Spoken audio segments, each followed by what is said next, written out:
Muito bem, a gente começa aqui na nossa primeira leitura, Atos, logo depois do episódio envolvendo a conversão de Cornélio, fica claro para a igreja que a igreja precisa ir a não-judeus. Aqui, eles ainda estão num começo pregando só para judeus, de repente eles começam a pregar também a gregos e eles se convertem. Barnabé, grande Barnabé, vê, olha aqui, ó, a graça de Deus, fica muito alegre e atenção, isso é pra gente, exorta todos para que permanecessem fiéis ao Senhor com firmeza de coração. Nosso salmo de hoje é o Salmo 86 e é isso mesmo, cantai louvores ao Senhor todas as gentes. E aí a gente chega no Evangelho, a gente veio da sequência no domingo, Jesus como a porta, depois no Evangelho de ontem, Jesus como o bom pastor. Agora vamos extrair esse texto daqui para poder marcá-lo. Muito bem, está aqui o texto marcado já. Os judeus chegam para Jesus e dizem, olha, seja mais claro, você é ou não é o Messias? Eles até talvez quisessem ouvir mais Jesus, eles não estão entendendo, não estão acreditando. Mas olha o que Jesus fala. Eu já falei para vocês, mas vocês não querem acreditar. As obras que eu faço, que são obras em nome do meu Pai, dão testemunho de mim. Então Jesus está falando para eles, olha, judeus, o que eu tinha que falar eu já falei. O que eu tinha que mostrar eu já mostrei. A questão passa a ser agora, esse é o ponto altíssimo do Evangelho, prático, vale para a gente hoje. Por que aqueles judeus não acreditavam? Se Jesus já tinha falado, se Jesus já tinha mostrado, como era possível que eles não acreditassem? Corta tudo. Nesse ponto, lembra do seu filho não convertido, do seu pai não convertido, de algum amigo, algum parente. A gente não está falando dos judeus que viveram na época de Jesus há 2000 anos atrás. A gente está falando dos não convertidos de hoje.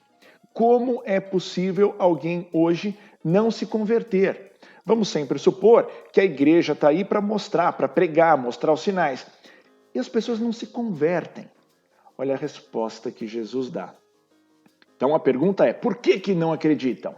Aí Jesus fala, vocês não acreditam porque não são minhas ovelhas. Não são minhas ovelhas. As minhas ovelhas escutam a minha voz e me seguem. É o que vem aqui na sequência em azul. E me seguem. Então Jesus está distinguindo duas coisas.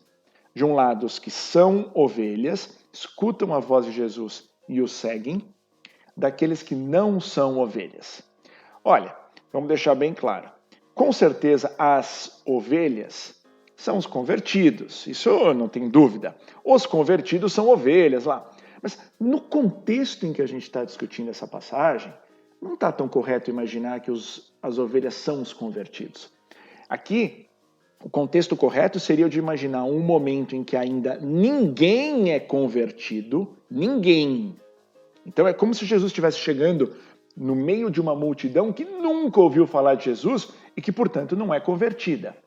Alguns se convertem e outros não. De novo, a preocupação aqui é com esses que não se convertem. Pensa no seu pai, pensa no seu filho, na sua mãe. Esses que não se convertem, Jesus vira e fala, olha, esses não são minhas ovelhas. Porque se Jesus estivesse falando só de convertidos, a conversa não ia ter lógica. Os convertidos, naturalmente, que são ovelhas. Aqui é uma fase anterior, quando alguns se convertem e outros não. O que é isso?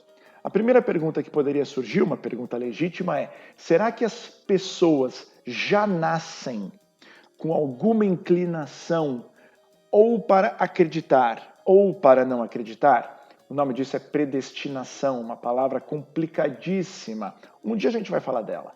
Mas será que nascem com inclinação para acreditar e inclinação para não acreditar? Lembra, por exemplo, da passagem do joio e do trigo. Lá, o joio eram os filhos do maligno e o trigo, os filhos de Deus. Então, a resposta aqui, simples, sem ir a fundo, é de que sim, é possível que nasçam pessoas que já venham com uma inclinação para não acreditar, não se converter. Só que não é delas que a gente está falando. A gente não pode tratar delas porque a gente não tem como identificá-las. Tanto não tem como identificá-las que na própria passagem do joio de trigo, Jesus vira e fala na passagem, não extirpe o joio, porque você corre o risco de pegar misturado e levar joio junto com trigo, trigo junto com joio. Então não somos nós, né? Nem a igreja, nem ninguém que vai ficar distinguindo quem é filho do maligno e filho de Deus, no sentido anterior à conversão. Agora, tendo dito isso, quem então são as ovelhas e quem não são as ovelhas? Olha, vamos lá. Quando Jesus vira e fala, as minhas ovelhas escutam a minha voz e, em compensação, vocês não acreditam porque são minhas ovelhas? A primeira pergunta a se fazer é, Jesus está falando isso em absoluto ou está falando isso com algum grau de relatividade? Fosse em absoluto, o que você tem que considerar é que, olha, se vocês não acreditam porque não são minhas ovelhas, acabou para você. Fim de jogo. Você não acredita, nem nunca acreditará. É isso que Jesus está falando? Será que é desse jeito? Será que ele está lidando aqui com esses predestinados, vamos chamar assim, a não se converterem? Ou o que ele está dizendo é que, olha, pessoal, vocês não acreditam porque vocês ainda nem sequer entraram num processo de conversão. Esse processo de conversão, a gente fala dele toda hora, para nós é o foco da igreja, é a missão número 1 da igreja. Ela requer algumas condições. A primeira condição, naturalmente, é que tem a pregação, certo? Jesus fazia a pregação. E tem os sinais. É exatamente, as obras que eu faço já dão testemunho de mim. Agora, na vida da pessoa, de novo, pensa no seu filho, pensa no seu pai.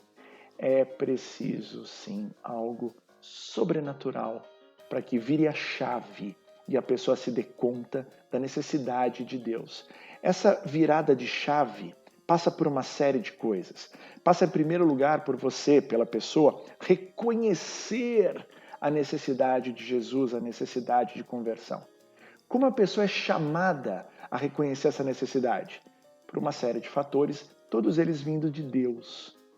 Uma situação como a gente está vivendo agora, de grande crise sanitária e econômica, é talvez uma das maiores oportunidades para as pessoas se darem conta de que não podem mais confiar em si mesmas, não podem mais confiar no mundo e precisam buscar Jesus. Pensa no seu pai, pensa no seu filho. Se eles ainda não são ovelhas, nunca parta do pressuposto que eles nasceram para nunca ser. Não trate isso com naturalidade. Veja sempre um não convertido como um convertido em potencial. Essa é a missão da igreja, essa é a missão dos cristãos, é levar a conversão, ou pelo menos oferecer concretamente, poderosamente, a possibilidade de conversão para todos. Se as pessoas vão ou não se converter, tem sim uma dose gigante de liberdade e de decisão que essa pessoa tem que ter. Mas no que diz respeito à nossa parte, no que diz respeito à parte da igreja, levar Jesus, mostrar os sinais, rezar pelas pessoas se converterem, essa é a batalha espiritual. Muito mais do que rezar pelo bem-estar, pelo conforto, é rezar para que elas se convertam. A batalha espiritual está aqui. E pessoal, não caiam na formalidade dos ritos. O batismo é um sinal de que alguma coisa aconteceu.